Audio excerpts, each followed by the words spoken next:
My friend Paul Mealy on the theme song. Thank you, Paul, and welcome to the latest and or earliest webinar that NoCD has probably ever done. So, hello to all of you live over in Australia. One of my favorite places to ever visit. Perth, what a gem! Hello, Perthians, if you are there. Where have I been so far? Adelaide, Perth, up on the Gold Coast, Brizzy, Sydney, Melbourne. Notice I didn't say Melbourne like most people would say if they're not from the old Australia or Oz, as I have always had fun saying. And may I just say, your pronunciation of Canberra and the spelling of it are amazingly different since there's not even an M in the spelling of Canberra, and yet you've somehow thrown one. If I've learned in my time in Australia, if there's some way to give a nickname to someone or something, my friends in Australia are going to find a way to do such a thing. So it is a joy to be here with all of you. If you're joining us today from the land down under, and we are thrilled to be going live here and to doing a little webinar. Now, of course, one of the reasons we decided to do this too is, we understand with the crises that are going on in the world, there's a lot of heightened anxiety and fear across the globe, and understandably, these types of conflicts may be triggering for some people who suffer with OCD. I mean, OCD doesn't need a lot of excuses, right? But if it finds one, it's going to grab one. So OCD will grab one of these. So it's a time of a lot of uncertainty in the world right now, and we just wanted to reach out to provide support to the OCD community and share as much guidance as we can on how people with OCD might approach distressing different global events and things of that nature. And we'll have a few cool announcements for those of you over there as well too. But please, some of you are already joining in the Q&A part of it. Thank you. Thanks, Gwen. Thanks, Jeff. Happy to have you here. Throw in some questions if you've got some. I can just jump along the way myself, and you can all listen to me yab on for an hour, because I could do that. The Irish have a gift of gab, but if there are any particulars that you wanted to know about as well, believe me, more than happy to do a little Q&A with you. And if we've got a smaller audience, it might be a kind of a fun, intimate back and forth conversations that we might be doing as well too. But I suppose we start off with the basics, right? Always good to do something of that nature. This webinar brought to you by NoCD, a downloadable app that you can get through Google Play or iOS. And NoCD therapy is available in the United Kingdom, in Canada, and the United States, where we take more and more insurances all the time. And to our friends in Australia, that is right, NoCD therapy available to you. Plus, fun little promo for all of you down under there. We've got a promo for new NoCD therapy members in Australia. It's 80 Australian dollars per session. That's about a 65% discount going on right now. And that will be applied to the first 2 months that you are in treatment. So if that's not enticing, I don't know what is, but hopefully something that will kind of hook you into the notion of, maybe this is that time now to reach out and really see if I can do something about that pesky OCD. Now, Gwen is an alien. Gwen, if you could type in what solar system you are from, it would be nice to know. Gwen says, I have a question. How do you explain to your parents and friends what OCD is? Forgive the shameless self-promotion here, Gwen, but hold on one moment. Hold on one moment, everyone. Wait for it. It's coming. Hold on one second.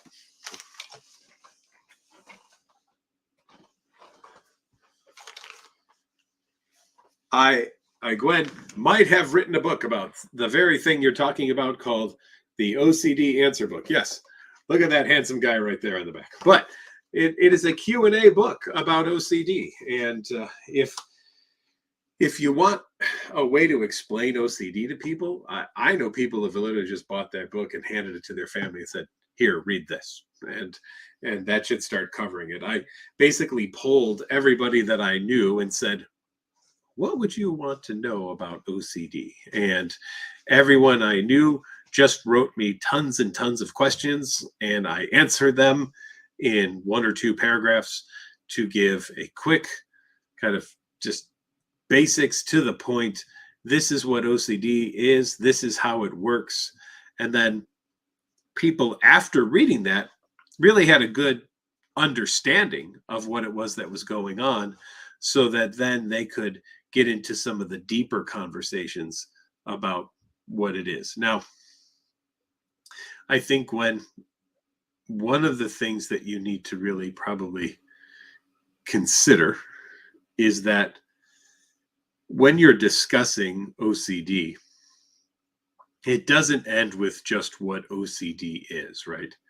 I think it has to involve a bit of conversation of what OCD will also demand from everybody else, right? Because if you say what OCD is, it's obsessions, which are thoughts, images, and urges that we find to be intrusive or inappropriate or guilt-ridden or shameful or disgusting or anxiety-provoking, and we do something to try to neutralize them. And those neutralizations are compulsions, which are mental or behavioral acts that we do in a very rigid way, or we keep doing over and over again until it feels maybe just right, or it neutralizes that obsession in some way, right? But what that definition may be lacking when you're thinking about interacting with other people is how OCD may try to pull other people in to the entire experience, right? So OCD doesn't really care about your relationships, Gwen, is an alien. OCD cares about OCD. I mean, frankly, that's it. OCD only cares about itself. So if it means, well, they're getting a little annoyed with me asking all the time for some reassurance. However, me getting the reassurance really is more important than how they're feeling at the moment. So maybe what I'll do is just ask for one more piece of reassurance, right? And what you will find, Gwen, is that the need to satisfy the OCD starts to outweigh the need to make sure that everyone in your life is okay with you or happy or pleased or anything of that nature. And it's a larger and larger struggle over time when you're thinking about what is most important right now, what my OCD wants, what my family wants, what I want. And when people are in the throes of OCD, unfortunately, it's very often what the OCD wants that wins the experience. So if you really do want to explain to your parents and your friends what OCD is, I think that you have to maybe take a look at maybe some examples of what OCD is like for other people, and then maybe getting into yours. Now, why would I say that? Because people are familiar with certain types of OCD, right? People are familiar with contamination or something like that. So you might start there and just say, this is what you probably think OCD is. What you may not know is that it can also be this and this and this and this and this and this. And what you also may not know is the reason I've been doing these things that, maybe have been annoying in the family, or why I keep coming back to you and asking you if, you think a higher power is mad at me, or if you think that there's damage to the car or something of that nature, is because that's how I experience OCD. Because OCD isn't just contamination. It's not just putting things in a certain order. It's also having to sit with the discomfort of wondering if I've run someone over or molested a child or don't know if I'm really here or not, and we're living in the matrix, or all of these kinds of things as well too. So I hope that helps, Gwen. Joshi says, when I try to do ERP, I don't feel any anxiety, as if my OCD knows that I am deliberately bringing these thoughts. But when the thoughts occur out of nowhere, my anxiety spikes up like crazy. I love this one. Thank you, Josie. Now, I would ask this. What's the difference between those thoughts other than one comes out of the blue and one does not, right? So why is an out of the blue thought a bad thought, but a made up on purpose thought is a fine thought, right? And Josie, I think that this gets down to a very basic notion. And that notion may very well be, I should be in control of my thoughts. And when I'm in control of my thoughts, I have nothing all to be concerned about whatsoever. But if I'm not in control of my thoughts, then there's a lot of concern to be had. So when I'm making the thought happen, that's on me. I'm in control of that situation. I feel control and how wonderful that control feels. But if it were to come out of the blue, even though it's the exact same thought and I didn't want it, I wasn't in control of that situation. And boy, that's bad, because what if in that situation it means something different than it did when I purposely brought it up?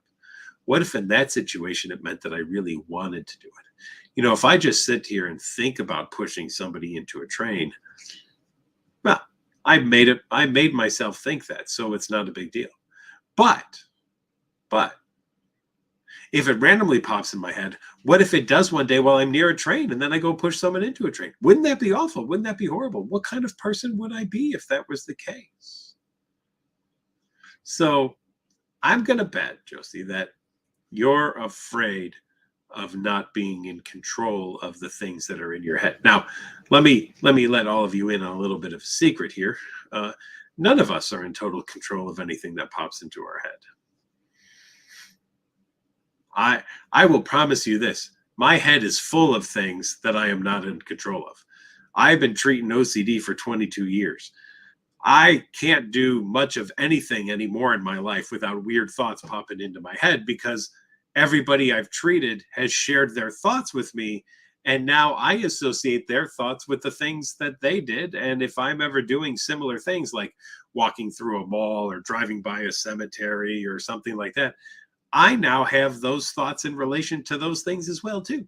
I'm surrounded constantly by all of the odd or weird or whatever other words people have used to describe their obsessions. Some say bad, some say awful, some say horrible. I don't personally believe there are any of those things, because I think a thought is just a thought, or an image is just an image, or an urge is just an urge. There's no such thing as a good or a bad one of those things. But in the OCD world, there is, right? There are, of course, things in OCD that you just shouldn't have, you shouldn't experience, and they really are awful and horrible. And if that's the case, you're going to really torture yourself over having these kinds of things. So, Joseph, I want you to get over the notion that you need to be in control of the things that you're thinking, because all you're going to do is feel more anxious about things that pop into your head if that's the case. Hope that helps. Nexer, hello.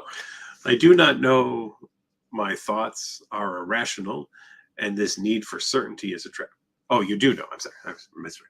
You do know that your thoughts are irrational, and this need for certainty is a trap. Okay, very good. But why do I still can't help but give into mental, but why do you still give into mental compulsions? Okay.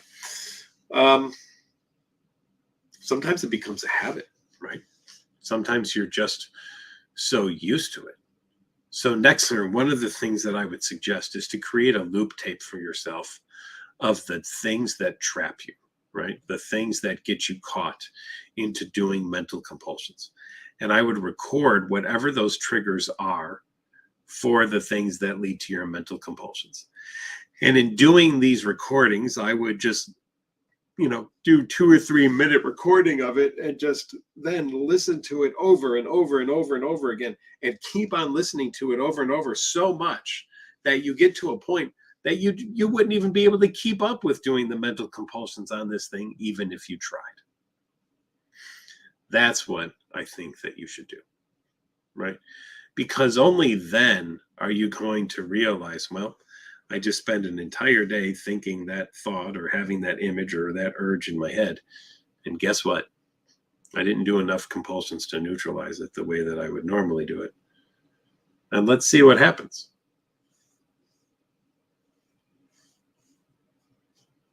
Not much, it appears.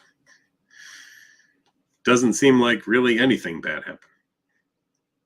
Maybe, just maybe, it's not as bad as my OCD tells me that it is. Right? Next, you're going to have to test that.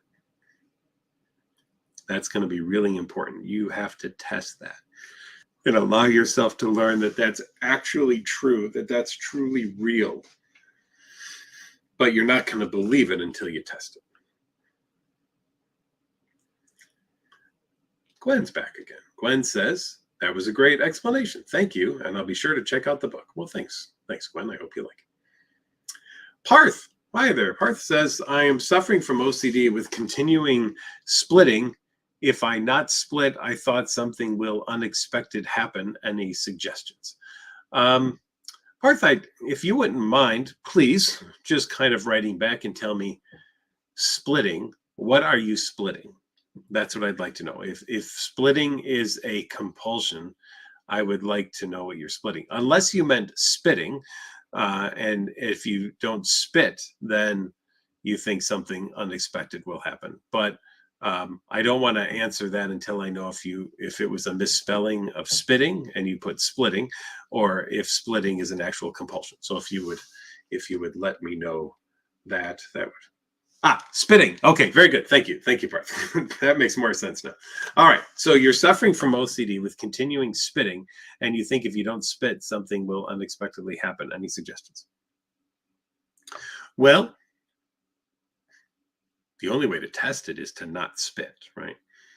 And to see what will happen. Now, Parth, are you willing to take that chance?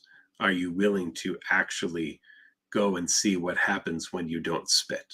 Right? Are you willing to allow the incompletion of the ritual? Some people, you're not the first person I've heard of who does a spitting thing, because some people think there's something disgusting going on and they have to spit to get it out, right? Or they have to spit out a thought or something like that. Some people, might stick it out for a while, and some people might spit it out, and it's just kind of is what it is for some folks. I want you to just stick it out, right? I want you to be able to stick through this experience and not spit it out, because when you're doing the spitting, you're doing a compulsion. All right, so stick it out is what we want in this kind of moment here. Now, when I say that, what do I mean by stick it out? I mean, stay in the moment, right? Allow for that discomfort to be there. You have the urge to spit. Spitting obviously does something to alleviate the fear that you have that something bad or unexpected will happen. You get a momentary or temporary relief, right? But then it kind of comes back and you have to do it again, of course, right? So now it's time to do the test.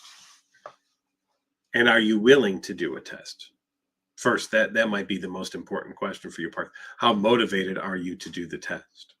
How motivated are you to decide, this time I'm not going to spit, right? You're probably very used to surrender in this kind of situation, Parth, but I want you to not surrender this time. And I want you to allow yourself to live in the discomfort of not doing your compulsion, and allow yourself to learn that you can handle it. And when you do that, I truly believe, you will start to feel better when you do that. But you've really got to take that first step in order to allow yourself to truly learn that you can handle that, because it's so easy to believe OCD. I mean, OCD is a liar, as we all know, right?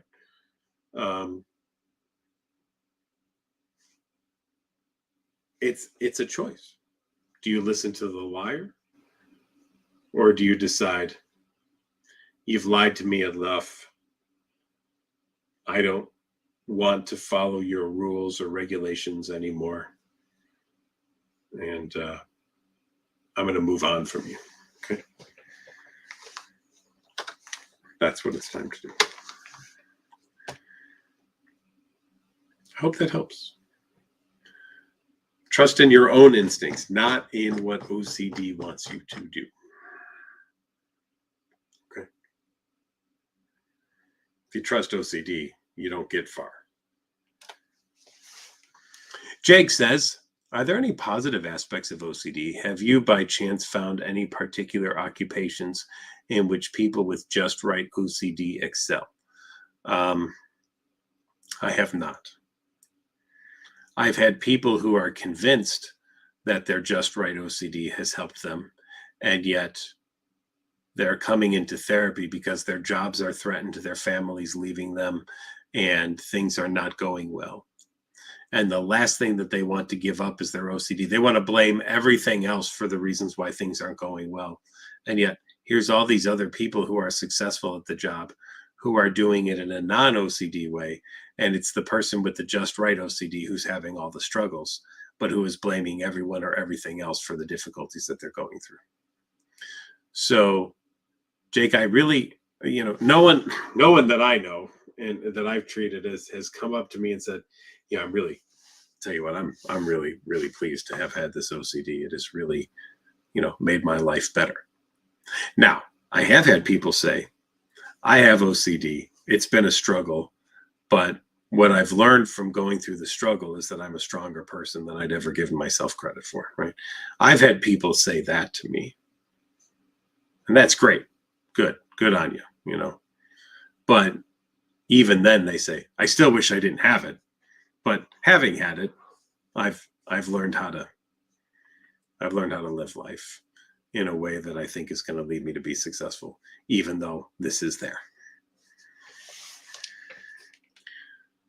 Bridget says, any tips for ruminating? I have good days where I can get the current obsessive thought theme and just know it's just a thought and move on. But some days I feel like I'm back at the beginning again.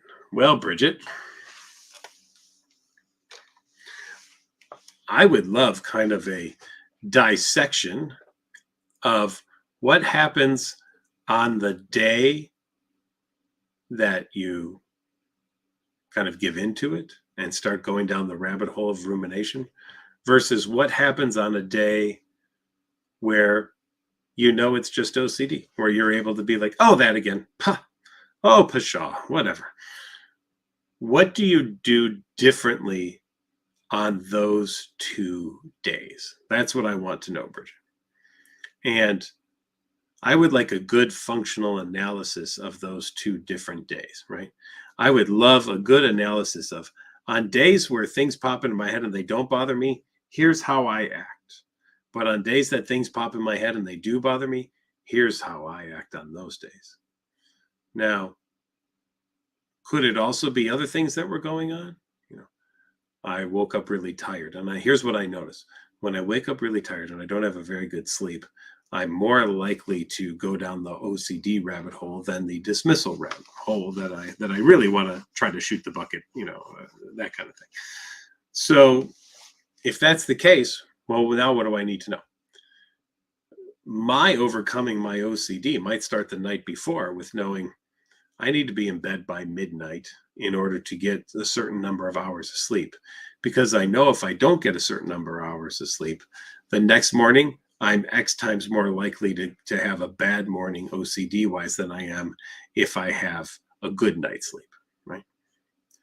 So Bridget, That's really what I want you to do. I want you to kind of dissect from the night before into the next day. On the days that you do well, what were the common core themes going on there? What things kind of match up? And on the days where things weren't going so well, what was going on in those days, or even the night before there, that was different than the days that went well? And let's see if we can find some things that are like, oh yeah, look at here. On the days that things don't go well, these three things seem to happen. They may have started the night before. And on the days that things do go well, these are the things that happen. And here's what even happened the night before. Right? So great sleep, wake up refreshed, not a bad day, almost ever. Stayed up late, had a few drinks, laid in bed and played on my phone for a while. Restless sleep, woke up really tired. Easy to go down the OCD rabbit hole. Yeah, well, in that kind of situation, there's some lessons to be learned right there. So I hope that's helpful.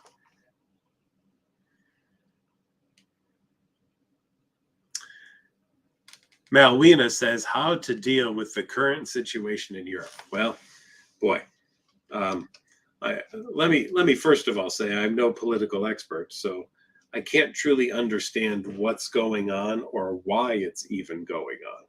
And I've never been in a war zone, so I can't say that I can give people great advice about what to do in a war zone. But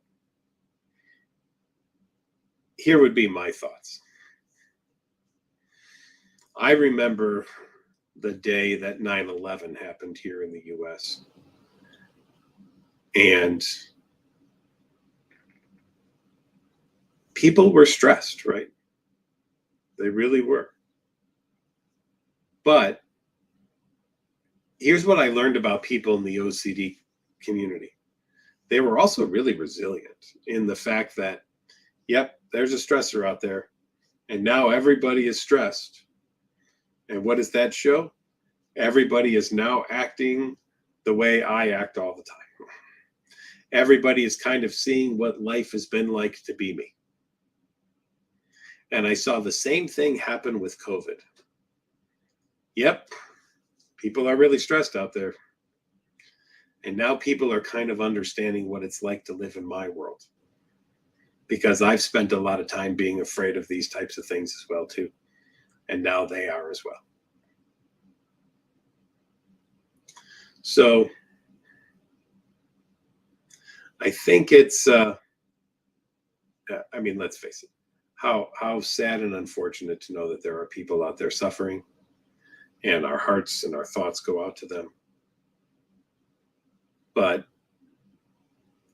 I truly believe that people with OCD have a understanding of what it's like to suffer, maybe in such a unique way compared to many other people, that there's a resilience in people with OCD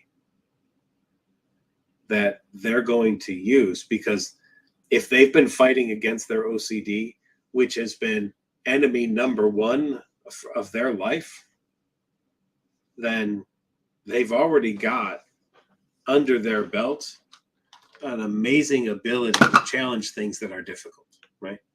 They already know how to fight a psychological warfare, because that's what they've been fighting with OCD, is a huge psychological warfare.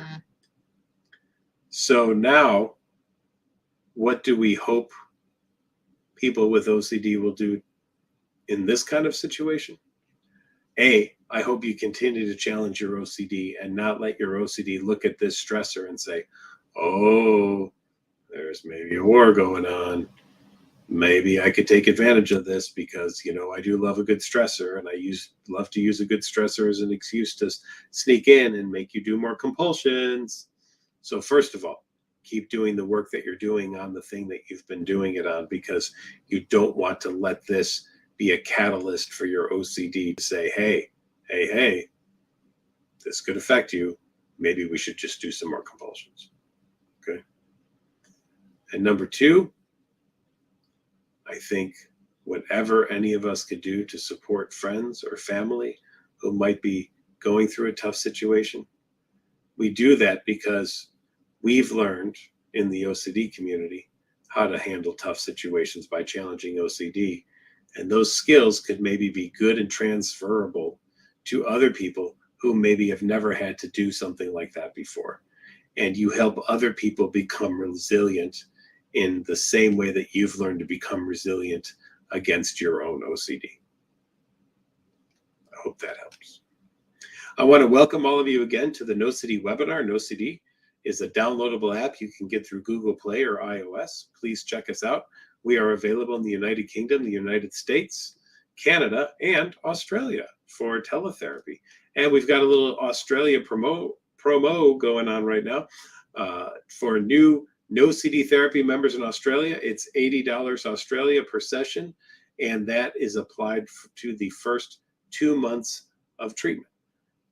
For my friends in Australia who might be joining us tonight, by the way, that picture right there, I took that picture. Yes, that's not a painting. That's a sunrise off of Lord Howe Island, one of the gems of the Australia, New Zealand area, a tiny little island of a couple of volcano remnants out in the middle of the ocean, halfway between Australia and New Zealand, and just one of the most amazingly gorgeous places I have ever had the chance to experience.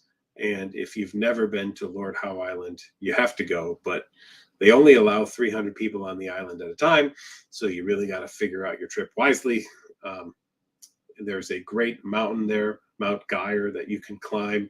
It was grueling but exciting all at the same time, and just the best snorkeling I have ever done in my entire life as well too. So thank you to the Australian folk and the Lord Howe Island residents for just an amazingly lovely experience of getting to hang out on one of the most beautiful places on the earth, I truly believe.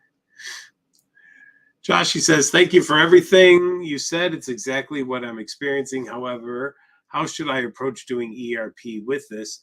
Is doing ERP when the thoughts appear out of the blue a good idea?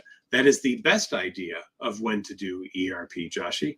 That's exactly when you want to do ERP, is when things are coming out of the blue, right? So you can purposely make the thoughts happen and do ERP, but you really want to do it when they're coming out of the blue, because that seems to be the time that it's most difficult for you, Joshi, is that. So you might even, maybe as a step for this, Joshi, is to have a friend or a family member once in a while throw out something that cues the thought for you as well. So it's not that you were purposely having it and making it up in your head, but it also didn't maybe just randomly happen because somebody else kind of threw a cue out, but it could be a good step into practicing for when it is going to happen randomly out of the blue like that. All right, let's see. Nexer says, thank you, sir. You know, now my OCD is taking this as a form of validation. That means anytime I am in this trap again, I have to come here again to watch this video to ease the discomfort. Well, you don't want to use me as a as a safety behavior, that's for sure. And here's the thing. If you keep watching this, you'll notice something. I'm going to keep saying the same thing because it's a recording. And so OCD will always doubt things, right? I mean, it is, let's face it, it is the doubting disorder. So it's going to tell you, do you really know what that guy said? What if he said something different? Maybe you should just go back and hear it. And boy, if OCD loves anything, it's a good way to turn anything into reassurance. Now, I always attempt to not give reassurance to people. I mean, there's no way that I am ever going to try to give reassurance to people, because I know that that's just not going to be very helpful whatsoever. But I also know this. NoCD can turn anything into anything that it wants to, as long as it's OCD. It has the ability to do that. So you may watch this again and again and again, and it may feel good, but I'll throw a little wrench into the whole experience here, maybe. I'll tell you this. The more you watch this, the less effective it will be. Why? because the more reassurance we get, the more reassurance we want, right?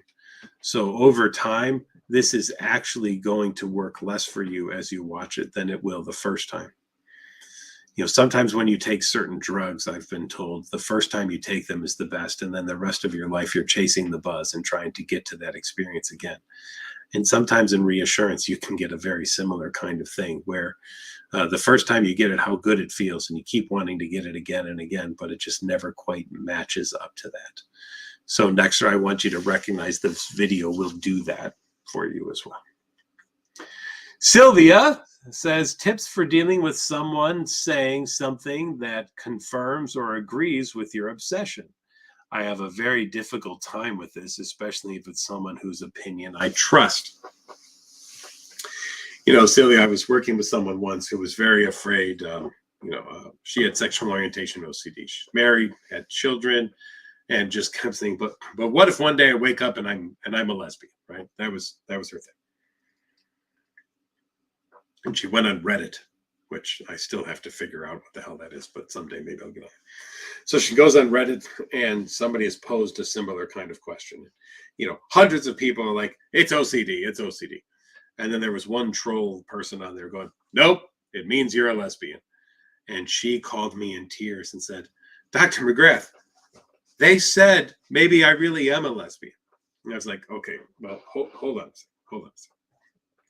First of all, who's they? Well, this person on Reddit. Okay. And what's their name? Well, I don't know. And why are they an authority? Well, maybe they are.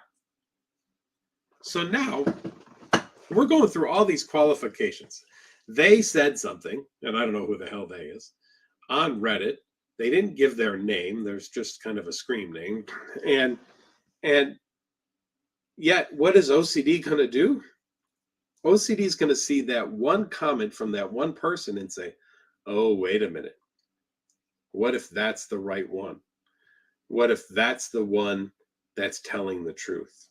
What if that's the only person who's truly being real in this scenario today? What if? And we go on and on and on with all of the what ifs, right? And now she's barely slept for 2 days because this one person said, maybe it means you are. So she said, can you promise me that I won't become a lesbian? I said, no, I cannot. And she's crying. But I love my husband and I love my children and I don't want to lose my family and everything like that. I said, what do you think's more likely? I mean, let's just be honest here for a minute, okay? Let's be truly, truly honest. What do you think's more likely going to happen? You losing your family because you just one day suddenly become something that you don't identify as? Or everything just kind of stays the way that it is? Well, it'll probably stay the way it is, but what if and again, it was down that road. It's like, hold on. I'd even had her husband on a session or two. I said, do you think your husband's more afraid of your changing your sexual orientation or of your OCD playing more and more of a role in your marriage and it actually interfering more and more in your marriage? She paused. She said, well, I know he's more afraid of the OCD taking more and more of a role in marriage. I said, and what are you focusing on right now? She said, I'm focusing on the thing he's not afraid of. And I'm only giving power to the thing that he is afraid of. Yeah. It's the way OCD works right there, right? You have so much evidence that he doesn't care about the thing you're afraid of, but he really does care about the thing you give so much time and attention to, because he sees that as being the number one thing that's interfering in the relationship. And it's the thing that you keep going back to all of the time. So this is why we have to do ERP, right? This is why we're going to sit with our discomfort and learn how to handle it. That's what's truly important. Sylvia, I hope that helps. right? We're always going to hear opinions, Sylvia. Everyone's got them. Doesn't mean they're right. Just because you trust someone doesn't mean that their opinion's correct. And if they have no education about OCD and the way that it works, why would you even be relying on that opinion anyway? I just don't really see it being something worthwhile to do. Uma says, I stopped performing compulsion, but I feel that maybe this compulsion was real, as if my worst fear would actually happen. What should I do? Well, you gave me one of my favorite phrases there, which is, but I feel that maybe. Now, let's talk about qualifiers for a moment here. But I feel that maybe. So we got a maybe, and we got an I feel. Now, let's all remember, everyone, anything can be justified with the phrase I feel. Right? I feel like all of you hate me. And you may say, Dr. McGrath, I don't hate you. Say, well, that's nice of you to say, but I feel like you do. Well, Dr. McGrath, what evidence do you have of that I hate you? I have no evidence, but I just feel it, and therefore I know it's true. But Dr. McGrath, I don't hate you, but it feels like you do. I can justify anything and everything with the phrase, I feel. So the moment that phrase comes into a question to me, whenever I'm doing therapy with somebody or I see them on here, I just want everyone to recognize these are unanswerable questions, right? Because if you've said, I feel, I'll never be able to counteract that. I feel has no logic that can throw enough challenge at it, right? I feel is a reality to you. Why is it real? Because I feel it. That's why it's real. Okay. Well, there we go. Now then, what we do, Uma, is we check to see if the thing is actually going to happen or not. Okay. So congratulations to you, Uma, for not doing a compulsion. For a while now, your OCD is going to scream at you that the bad thing's going to occur. But after a while, when you realize that it doesn't, hopefully you will get a less and less influence of OCD on your life over time. That's what I would hope for you. Good luck on that. And do not, please, under any circumstance, go back and do the compulsion as a way just to relieve it this one last time or something like that. Okay? Don't do that. That's going to set you back. It's not going to help you. I might have to sneeze. No, okay. All right. So, Uma, please don't go do the compulsion as a way to try to get through this experience. Allow yourself to learn that you can handle doing things without doing a compulsion. All right.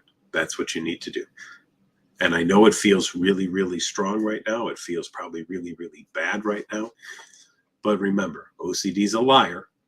And OCD uses all of these kind of thoughts and feelings and things to convince you of something that just is simply not true.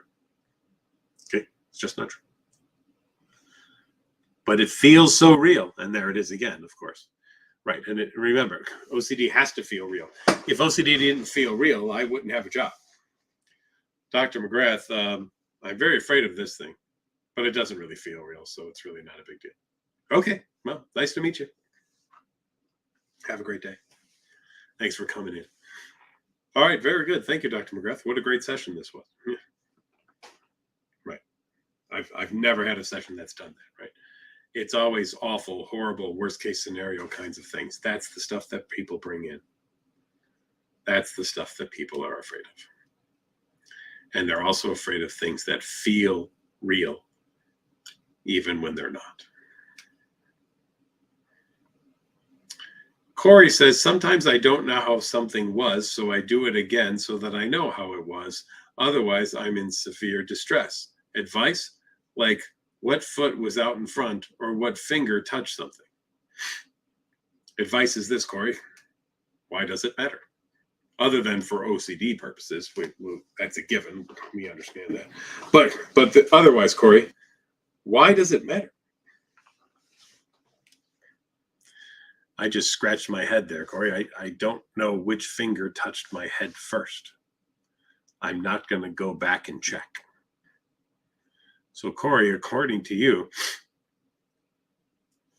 when you say there, it's very fearful to not know what finger touched something. I now don't remember what the first finger that touched my hair was. Corey, what kind of distress should I be in right now? And Corey, you might say, well, do you have OCD? And I would say, no, I do not. And then you might say, Corey, well, then you wouldn't get it. I would say, well, I would get it in the sense that I understand the way OCD works on it. But Corey, here's what I want. I want proof that it's actually worthwhile to spend time on. You give me one reason, Corey, why it is worth the time to try to figure out what finger touched my hair first. And what will happen to me if I don't know it? Now there's all things, some types of things that you may say, well, then something bad can happen, or if I don't know what finger touched my hair first, how will I know if I punched somebody or not, or if I ran someone over with my car? I mean, if I can't even know the little things, how will I be expected to know all of the big things? And if I don't know all the big things, then horrible, awful things could actually happen, and I'd never know about it. And then one day maybe I'll get in trouble or arrested or something like that for having done something that's so awful or horrible and not knowing about it because I don't even know the little things. Corey, I would also bet, and frankly, any of you listening right now, if you wouldn't mind just typing into the chat, do all of you know this morning what foot crossed the fourth threshold that you walked through today?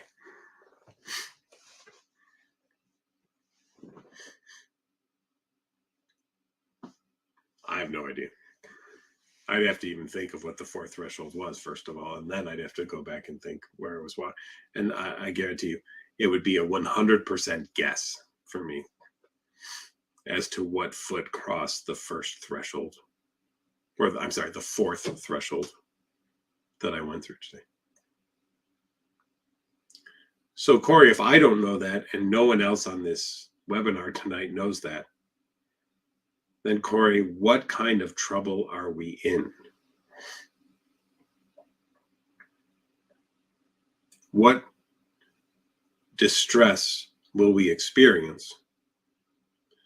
And what will happen to us now that we have that distress and we have no way of answering it to a degree that the distress will go away because we can't remember what it is that I've asked us to remember, which is, of course, which was the first foot of our body that crossed the fourth threshold that we went through this morning. Or, Corey, just going to throw this out there, right? Or, Corey, this is all OCD. None of it actually matters. And this is exactly what you need to do exposure and response prevention therapy around, right? Is this right here. Sitting with the discomfort and the distress of something, of not knowing something, and becoming okay with the fact that the knowing is in service of the OCD and nothing else. And therefore, I don't actually have to know it, because to know it would be to satisfy my OCD. I can be like pretty much everybody else in the world and not know and not care.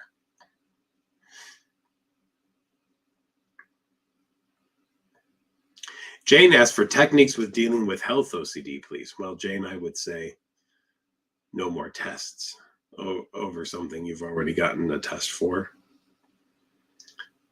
Dr. Google is not your friend. You need not go back to read the same WebMD article for a 50th time. Dragging your relatives to the doctor with you so that they can listen just in case you might hear something wrong so they could hear it. Probably not the best thing if they've done that a bunch of times already. Jane, I think it helps to kind of figure out what is it that you are afraid will happen to you. Let's say you're afraid of getting cancer, right? If that's the case, Jane, I want you to go on YouTube and I want you to watch videos of people who have cancer talking about cancer.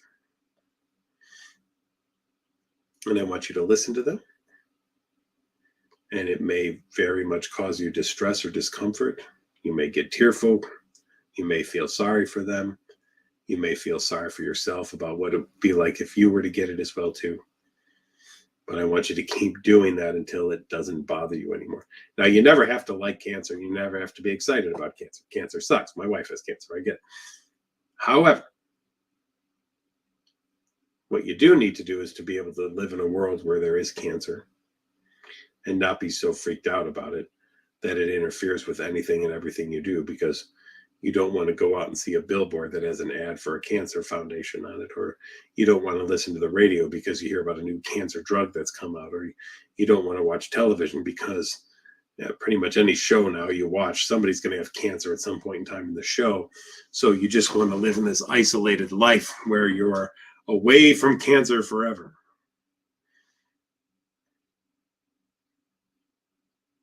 There's a fantastic movie. If any of you in Australia have not seen it, may I highly recommend it. It is called The Shawshank Redemption, Shawshank. I think it's one of the greatest movies ever made in the history of all movies. And there's a line in that movie that says, "Get busy living or get busy dying." Jane, I want to ask you, do you feel much of your life has been spent getting busy living, or has much of your life been spent getting busy dying? Jane, have you lived sitting next to your tombstone wondering when you will be 6 feet under it? Or have you lived having a rock star party lifestyle, showing up on the day of your death at your tombstone with a martini in one hand and wearing a boa and saying, "Man, that was a blast"? When you have a health OCD, you're doing the first. You're always worrying about when something bad might happen. It's time to get busy living, Jane, not getting busy dying.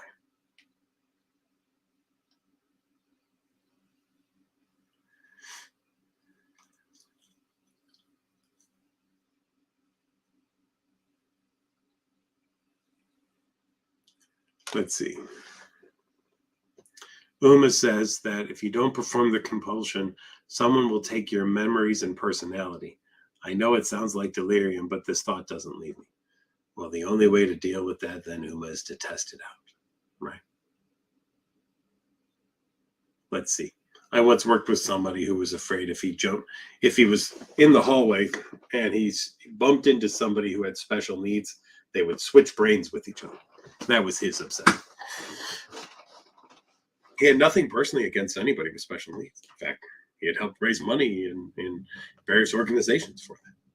He was just afraid that if somehow, though, he were to bump into someone who had that and he were to switch brains with them, then his brain would be in their body and their brain would be in his, and it would ruin his potential for playing baseball.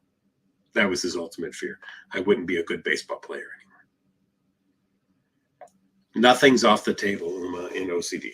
Absolutely nothing. But here's all I know. If you want OCD to stay, do more compulsions. If you want OCD to go away, do less compulsions. That's really what it comes down to. If you want OCD to stay, do more compulsions. If you want OCD to go away, do less compulsions. Pretty simple rules. They work. Believe me, they work.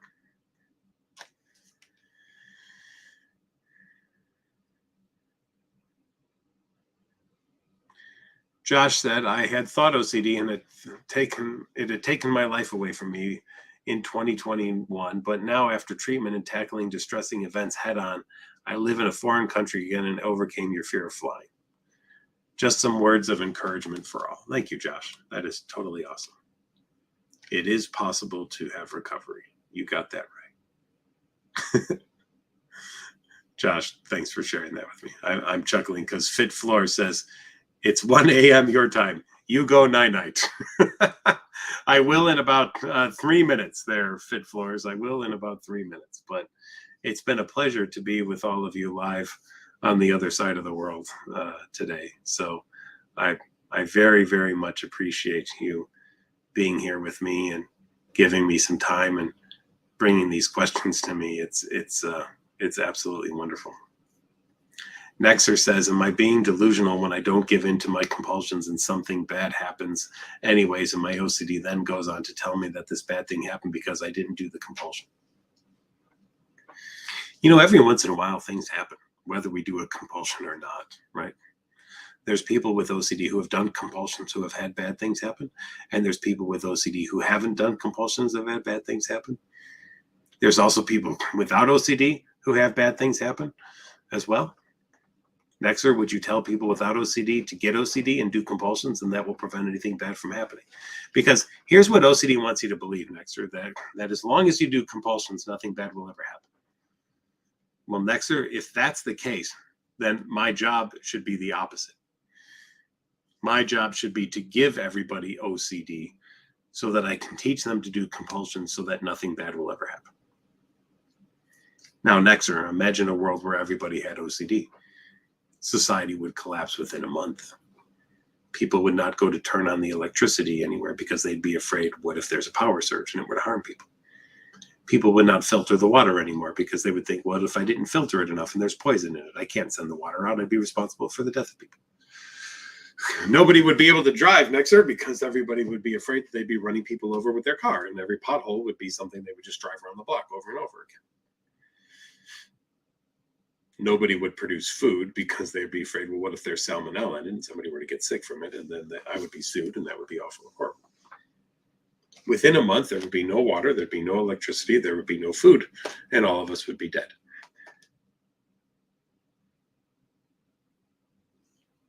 That's what would happen if we decided that OCD was a good thing and we should teach it to everyone.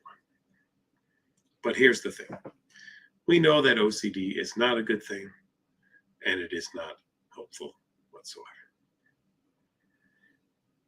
It's coming to the end of my time here, everyone. I definitely want to thank all of you for being here.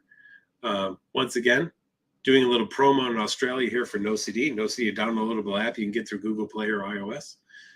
For new NoCD therapy members in Australia, we're doing Australian $80 per session, and that applies to the first 2 months of your treatment.